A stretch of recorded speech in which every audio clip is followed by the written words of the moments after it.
12 ஆண்டுகளாக நோயால் வேதனைப்பட்ட அந்த பெண் மனிதர்களால் புறக்கணிக்கப்பட்ட வாழ்க்கையை வாழ்ந்து வந்தாள்.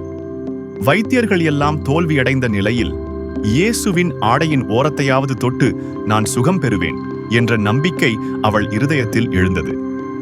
கூட்டத்தின் நடுவே பயத்துடனும் விசுவாசத்துடனும் சென்று அவள் இயேசுவின் ஆடையின் ஓரத்தை தொட்ட அதே நிமிடத்தில் அவள் முழுமையாக சுகமடைந்தாள். இயேசு அவளை நோக்கி, மகளே, உன் விசுவாசமே உன்னை சுகப்படுத்தியது, சமாதானத்தோடு போ என்று கூறினார். இந்த சம்பவம் நமக்கு ஒரு ஆழமான ஆவிக்குரிய உண்மையை கற்பிக்கிறது. கூட்டத்தில் பலர் இயேசுவை தொட்டார்கள். ஆனால் விசுவாசத்தோடு இயேசுவை தொட்ட இந்த ஒரே பெண்ணே மாற்றத்தை அனுபவித்தாள்.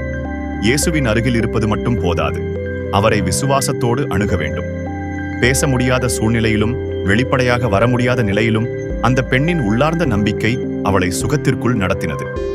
இன்று நாமும் நீண்டகால பிரச்சனைகள், உடைபாடுகள், மனவேதனைகளில் சிக்கியிருந்தாலும் ஒரு தொடுதல் போதும் என்ற விசுவாசத்தோடு இயேசுவை அணுகும்போது அவர் நம்முடைய வாழ்க்கையில் சக்தியோடு செயல்பட்டு உடலிலும் ஆவியிலும் முழுமையான சுகத்தையும் சமாதானத்தையும் தருகிறார்.